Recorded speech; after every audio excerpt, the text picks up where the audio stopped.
ನೋಡ್ತಾ ಇರ್ಬೋದು ಮಕ್ಕಳ ಶೂಸ್ಗಳನ್ನು ನಾವು ಎಷ್ಟು ನೀಟಾಗಿ ಇದನ್ನು ಕ್ಲೀನ್ ಮಾಡಿ ಕೊಟ್ರು ನೆಕ್ಸ್ಟ್ ಡೇ ಮತ್ತೆ ಅದೇ ಥರನೇ ಮಾಡ್ಕೊಂಡು ಬರ್ತಾರೆ. ಇದನ್ನು ನೀವು ಪಾಲಿಷರ್ ಇಲ್ಲದೇ ಯಾವ ರೀತಿ ನೀಟಾಗಿ ಮನೆಯಲ್ಲಿ ಇರ್ತಕ್ಕಂಥ ಸಾಮಾನುಗಳನ್ನೇ ಯೂಸ್ ಮಾಡಿಕೊಂಡು ನೀಟಾಗಿ ಕ್ಲೀನ್ ಮಾಡೋದಂತೇಳಿ ತೋರಿಸ್ತಾ ಇದ್ದೀನಿ. ನೋಡ್ತಾ ಇದ್ರಲ್ವಾ ಶೂನಲ್ಲಿ ಒಂದು ಸ್ವಲ್ಪ ಜಸ್ಟ್ ವ್ಯಾಸ್ಲೈನನ್ನು ಅಪ್ಲೈ ಮಾಡೋದ್ರಿಂದ ಡಲ್ ಆಗಿರುವಂಥ ಶೂಗಳನ್ನು ಹೊಸ ಥರ ಮಾಡ್ಬೋದು. ಅದು ಹೇಗಂತೇಳಿ ತೋರಿಸ್ತಾ ಇದ್ದೀನಿ. ನೋಡ್ತಾ ಇದ್ರಲ್ವಾ ಮೊದಲೇದಾಗಿ ಈ ಶೂಗಳನ್ನು ನೀಟಾಗಿ ಒಂದು ಬಟ್ಟೆಯಿಂದ ಒರೆಸ್ಕೊಂಡು ನಂತರ ಇದಕ್ಕೆ ಒಂದು ಸ್ವಲ್ಪ ವ್ಯಾಸ್ಲಿನನ್ನು ಅಪ್ಲೈ ಮಾಡಿ ಒಂದು ಕಾಟನ್ನಿಂದ ಈ ರೀತಿ ನಾನು ವಿಡಿಯೋದಲ್ಲಿ ತೋರಿಸಿದಾಗೇ ನೀಟಾಗಿ ರಬ್ ಮಾಡ್ಕೊಳ್ತಾ ಬನ್ನಿ.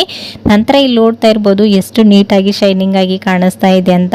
ಶೂ ಪಾಲಿಷರಿಂದ ಪಾಲಿಷ್ ಮಾಡಿದಾಗೇ ಕಾಣಿಸ್ತಾ ಇದೆ, ಅಷ್ಟು ನೀಟಾಗಿ ಕ್ಲೀನ್ ಆಗುತ್ತೆ. ಸೊ ನೋಡ್ತಾ ಇರ್ಬೋದು ವಿಡಿಯೋದಲ್ಲಿ ನಿಮ್ಗೇನೆ ಡಿಫ್ರೆನ್ಸ್ ಗೊತ್ತಾಗ್ತಾ ಇದೆ. ಮೊದಲಿದ್ದ ಶೂಗುನು ಇವಾಗಿರುವ ಶೂಗುನು ಎಷ್ಟು ಡಿಫ್ರೆಂಟ್ ಆಗಿದೆ ಅಂತ. ಜಸ್ಟ್ ನೀವು ಮನೆಯಲ್ಲಿ ಇರ್ತಕ್ಕಂಥ ವ್ಯಾಸ್ಲಿನನ್ನು ಮುಖಕ್ಕೆ ಕಲ್ದೇನೆ ಹೀಗೆ ಶೂಸಿಗೂ ಕೂಡ ಯೂಸ್ ಮಾಡ್ಬೋದು. ಓಕೆನಾ. ಸೊ ನೋಡ್ತಾ ಇದ್ರಲ್ವಾ ಫೈನಲಿ ಎಷ್ಟು ನೀಟಾಗಿ ಶೈನಿಂಗ್